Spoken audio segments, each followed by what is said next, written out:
Great White North shows that went in the trash that people would probably love to see now, that were horrible, but because being horrible was kind of Bob and Doug's thing, and we didn't really discover that till later, they might be actually good, you know? They might be horribly good.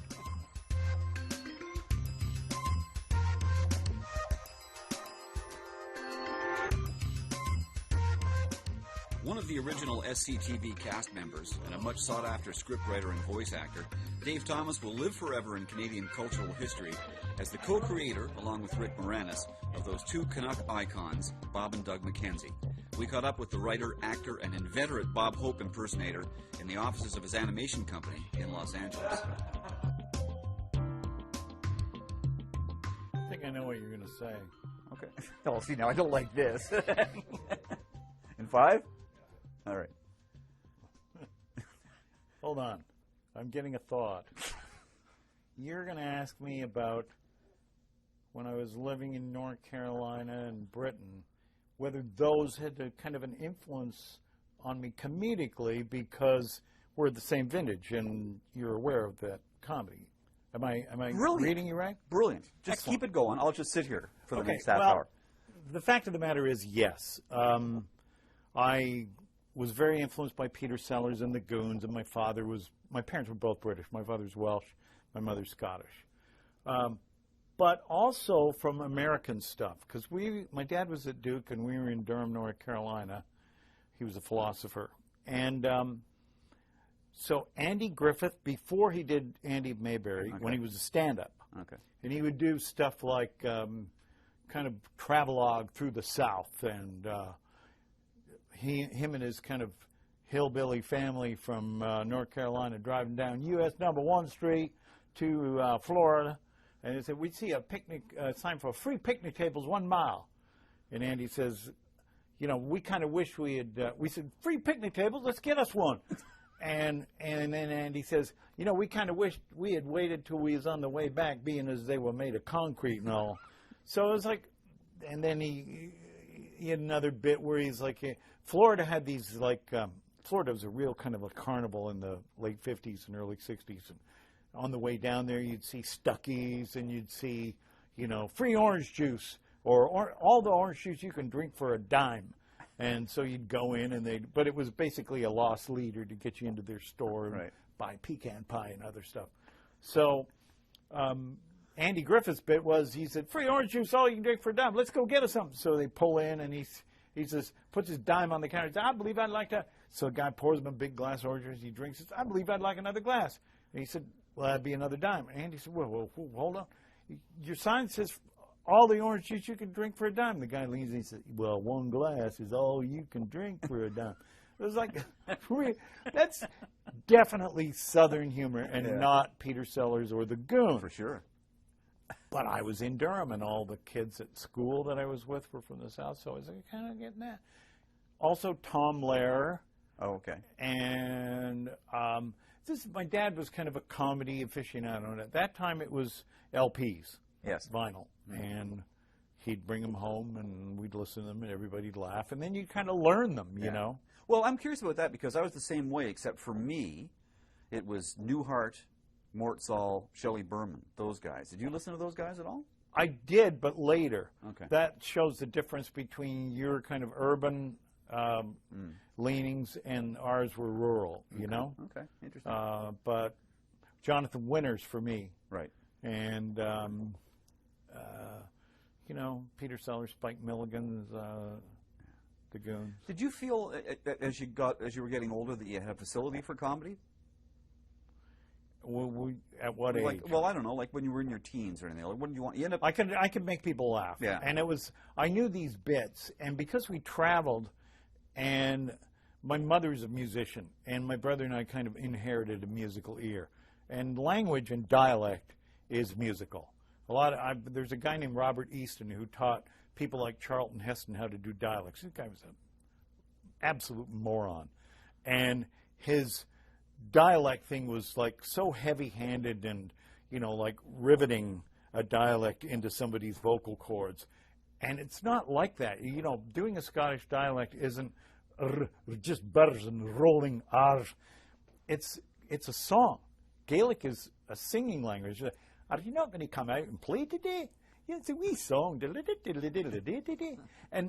And when you learn the music of dialects, you can do them. So I could do, all the kind of popular comedy dialects of the late 50s and early 60s. And I used to do bits, and entertain the family, and improv bits just to make family laugh.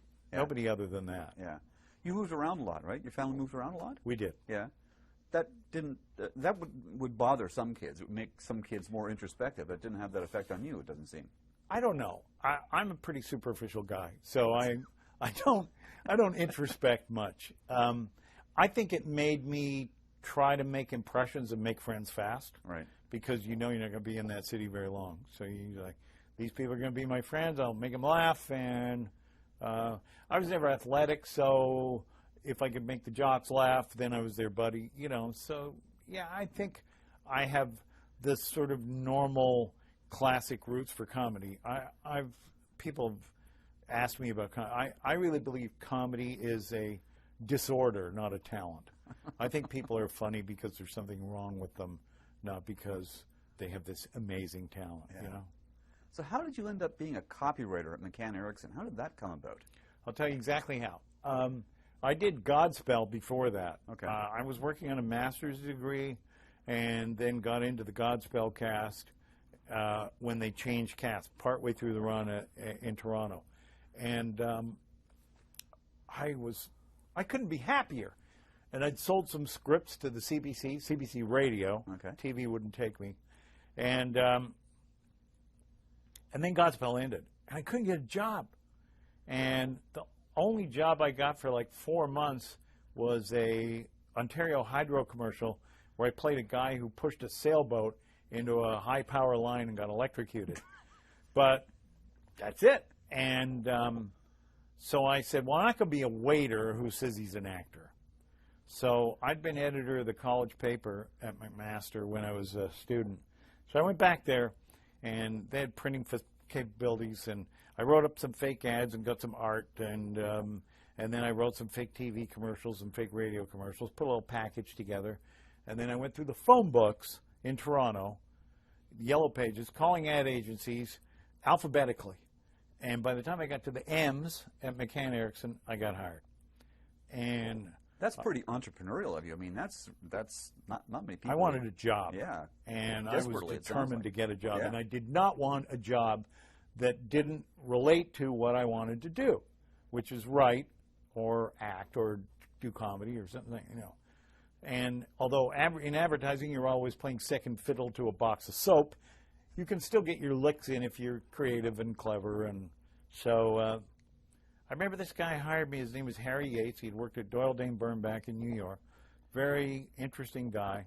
I met him. I showed my stuff, and he kind of looked at it, kind of laughed and chuckled to himself. This is amateurish by advertising standards. And he said to me, I had English dialect. He said, well, you don't know much about advertising, but you can write. So start here Monday morning, and he gave me a book called The Ad Man by Jack Dillon. And he said, I want you to read this over the weekend. He said, if you still want the job on Monday, be here at 9 o'clock. Well, I read the book over the weekend. It's the most depressing book you could ever imagine. It makes Mad Men look like a walk in the park. And it was just how these guys' lives got ruined and they became alcoholics and the clients abused them. And it was horrible, but I was totally undaunted by that. I wanted the job, and I was there. Wow. And you did quite well at it, too, didn't you? That was luck. Yeah. And they put me on the Coca-Cola account doing retail, which was horrible because it's basically print ads for the stores. And in the stores, Coke and Pepsi were in this bottle war, and I mean literally a mold of glass war where they were trying to get higher bottles, and they would take the same contents and put it in a slightly bigger frame, a mold, I should say, and the copy was just, 22 cents off, or it was horrible writing, not what I wanted to do. But while I was doing that, there was a contest called Capital Caps where they were going to put prize stuff underneath the caps of the bottles of Coca-Cola. And no one wanted to do it. I said, well, I'll do it. So I wrote, they gave me 28.5 seconds of legal copy for a 30-second spot. So using that seeming disadvantage as my bit, I remembered this old bit that Don Knotts used to do on The Tonight Show as a weatherman with charts and trying to do a complicated weather thing and his pointer breaking. And so it's basically, it becomes a props gag, right? And so I wrote this thing out. And the creative director said, well, yeah, we can't send this as a script. You got to go up to Pepsi and pitch, or to Coke and pitch it. And I said, okay. So I went up and pitched it, and they loved it. And they said, who do you want to be in this? And I said, Tim Conway. And they said, okay. And next thing I knew, they had booked Tim Conway. I was on a plane to L.A. to shoot Tim Conway in this spot. It was like, all right, now advertising's going the way I want it to, you know? And I met him. I came here, and I just fell in love with the city. I remember calling my parents. I said, I'm going to live here. This is where I want to be. And but that wasn't to be for a little while yet. And I went back there to Toronto, and this stupid little contest thing became a huge success. So then the Toronto creative director of McCann fired the girl who was the head writer for Coca-Cola Account and made me the head writer for the Coca-Cola Account. I'd only been there 6 months. And then I did some spots. At that time, Canada was doing their own TV spots because of the Canadian identity crisis, and, you know, Canadians would be offended if we ran the U.S. spots. So Coca-Cola is sensitive to that because they want to move as much of that brown liquid as they can. So I got an opportunity to do my own spots, and this guy in New York, who was the head of the creative director of McCann, his name was Bill Backer. He came up with, it's the real thing, Coke, and things go better with Coke, or at least claimed that. Might have been some other copywriter, and he was the creative director, and he just took it. But in any event, he was the boss. He saw something I did. He said, I want that kid down here. So next thing I know, I'm on a plane to New York. And I go to this guy's office that McCann's on Lexington Avenue at the time, and he had a corner office with this like Persian rug and a grand piano, and he's this strange little guy in a gray suit with a bow tie. And he's, hello, and not British dialect. But I said hello, and he starts quoting Shakespeare to me. And I'd just done a master's degree in English. I had, like, Shakespeare as one of my majors, and I thought, well, all right, you want Shakespeare? I'll do Shakespeare. So I started quoting it back. Well, he loved that. And on the strength of that alone, I got to do some spots in New York. And he said to me, do you know how to write a jingle? And I said, you never say no. Of course. I said, sure. And so he said, I want you to write me a jingle. So I wrote a jingle for him. And all of a sudden, my salary kept going up, and I was doing great. And then they opened Second City Stage in Toronto. I went and saw that, and I thought, all right, that's it. I'm done with advertising. That's amazing to me. Yeah. Well, and now, when Second City started, this is roughly the same time that Lorne Michaels was going off to New York and starting to do the SNL That's right. thing, right? It's about late 74, 1975. Because then he started poaching people. He did. For that show. Well, he was poaching them out of the stage show, and yeah. That's not really poaching because everybody on stage would rather be on a TV show anyway, you know. But you knew all these fellow actors from Godspell, right? Yeah, I knew them all, and I knew Dan Aykroyd, and I'd been so. Here's what happened. They decided to start a company. The Second City Stage Company in Toronto had Dan Aykroyd, Gilda Radner, Joe Flaherty, John Candy, Andrea Martin, Catherine O'Hara. It was a great cast. Eugene Levy, sorry. 7 people. And Bernie Sahlins decided to open a show in Pasadena. So he poached some of his own cast for the Pasadena company, and there were a couple of openings there. So I auditioned and got in, and I quit advertising. And then my creative director thought I was insane. He said, what are you doing? He said, you're like throwing. He said, you'll be a creative director in 3 years. And I said, that's exactly why I'm quitting, because that's as far as I want to go in advertising, and I'll be like 27 then, and I don't want to do that. So anyway, I went into Second City. I got in, and so I was on stage with Dan Aykroyd every night, and Andrea Martin, Catherine O'Hara, and Danny had already auditioned for SNL, but he hadn't committed yet. And Belushi wanted him to go, so there was an overlap of about, I don't know, 3 or 4 months where Danny and I were working on stage, and Danny knew I was in advertising, and he said, "How much do you get for a spot?" And I said, "Well, we could do like local radio. We get like $1,000 for a spot." Oh, he was on that like, fly to shit. It's just like, yeah, because he's very business minded, and so we started doing it, writing ads backstage and in the day before the show, and then we got a good rhythm going. So we wrote some scripts for children's shows. Gilda was in this show called Dr. Zonk and the Zunkins, and so Danny and I wrote some kids scripts, and they're silly scripts. But these are things you're doing while you're doing the stage. Oh yeah. Because we're making $145 a week on stage. That's like nothing, and we needed to augment. And you've gone from a salary of what to 145 a week? About 60,000 or something like that. Okay. And I'd started at 8,500, and I think it was up at about 60 by the time I left. Wow. So we were augmenting our income with these ads, and then doing voiceover stuff, and so it was good. It turned out okay. So SNL takes off. It becomes this huge thing then, from 75 on. And then Second City becomes SCTV. And as you've said more than once, on a budget that was it was very appalling. Yeah.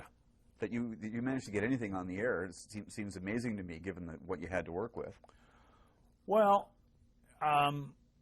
everybody was kind of determined to do it. And we had kind of a below-the-line deal at Global Television. So they provided the studio space and the props and such as they were, and the sets such as they were, and they'd never done anything like SCTV there. They'd done cooking and news shows. That's it. And I remember when they were trying to figure out who to hire as the director, they were sitting around Bernie Sahlins and Andrew Alexander, and they said, "Well, we don't have a director," and there's a guy that had done news and cooking there named Milad Basada, and he said, "Well, I direct," and they said, "Oh, perfect." And so we had a guy who'd never done comedy directing, and he had a style in some of those early shows, and you'll see this, where I nicknamed him The Fly because he liked to open on shiny objects like a light or a chandelier or a glitter ball, and then find us kind of mid-sentence, often after the punchline, and it was not the way to shoot comedy.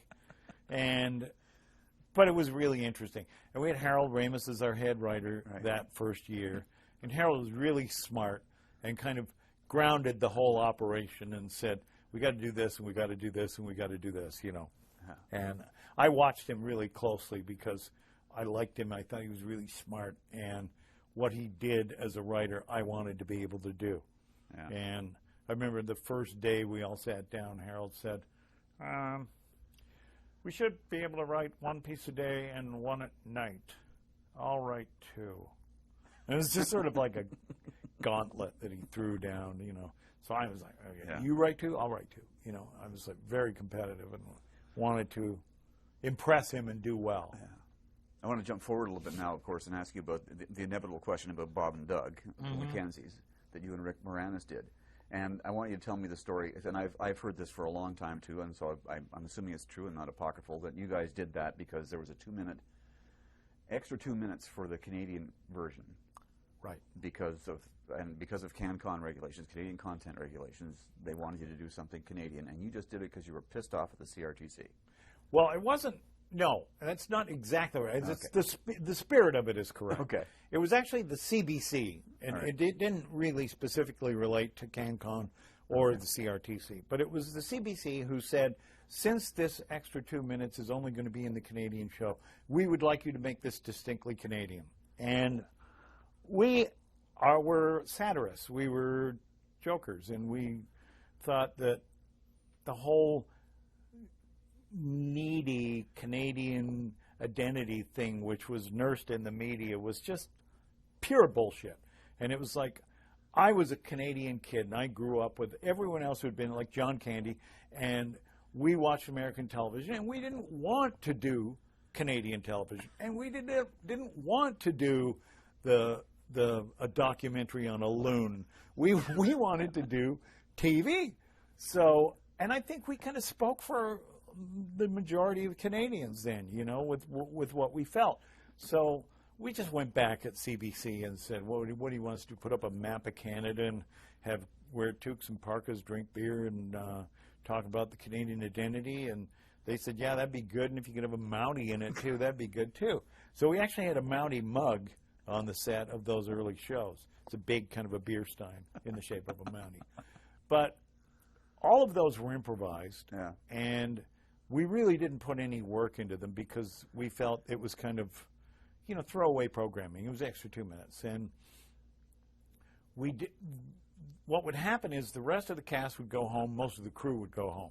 They would keep one camera, the switcher, guy in the control room, and the floor director. And the floor director would count us in. They were all exactly 2 minutes long. So he'd count us in, and that's why I did that theme, because that was basically an in count for the show. Okay. That was like, okay, you're clocking our 2 minutes starting on that first note. And then we would get a hand signal of 10, 5, 4, 3, 2, 1 to wrap it up. So we would improvise them, and we didn't prepare. We didn't come with a list of topics. We just sat there.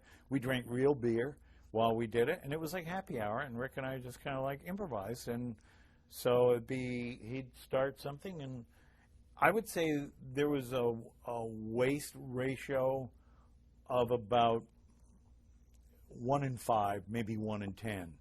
So there are Great White North shows that went in the trash that people would probably love to see now, that were horrible, but because being horrible was kind of Bob and Doug's thing, and we didn't really discover that till later, they might be actually good, you know? They might be horribly good. Who came up with the term hosers, by the way? I don't remember. It was either Rick or myself. Because that was like where I worked at this private radio station in the mid to late 70s. Well, for a long time after that, actually, but around that time, that was the word that everybody was using. It was like everybody was, you know, what are you, some kind of hoser? I was always intrigued by its genesis. We couldn't swear because we had standards and practices, right. and so take off was, you know what that means, and you know, hoser and knob and things like that. But I remember I was familiar with the verb to hose. That guy hosed me, you know.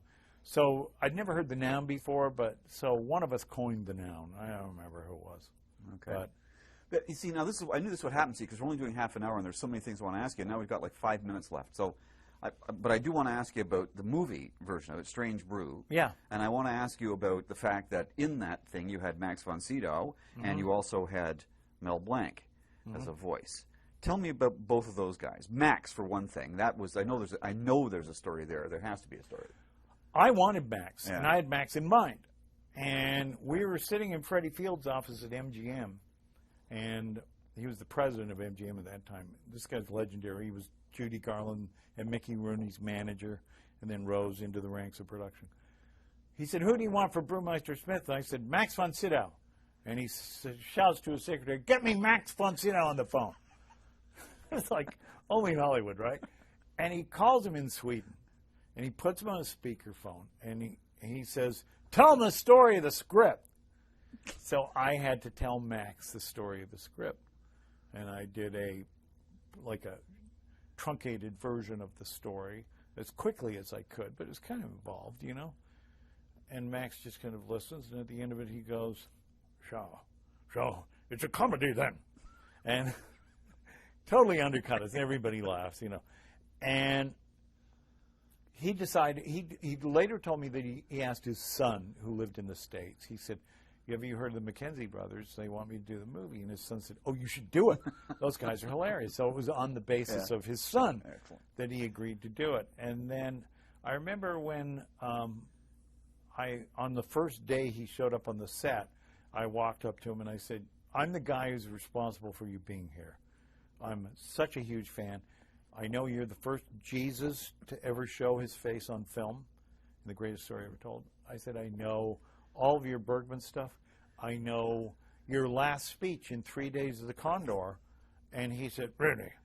So can you do it for me now? And so I had to do his speach. That as he him? delivers. Did you do it as him? No, I just did it as me. I later on got into doing him when we were on the set. And I did his speech that he does to Robert Redford, you know. And then I started impersonating him on the set, and I remember one time I was doing him, and I used to do this in high school, and I'd be impersonating somebody, and then I noticed everybody's face becomes like frozen, and I realized they're right behind me. Yes. Max is right behind me. He says, so you know how to do my voice. He said, and now you can do all my off-camera, and I'll go home.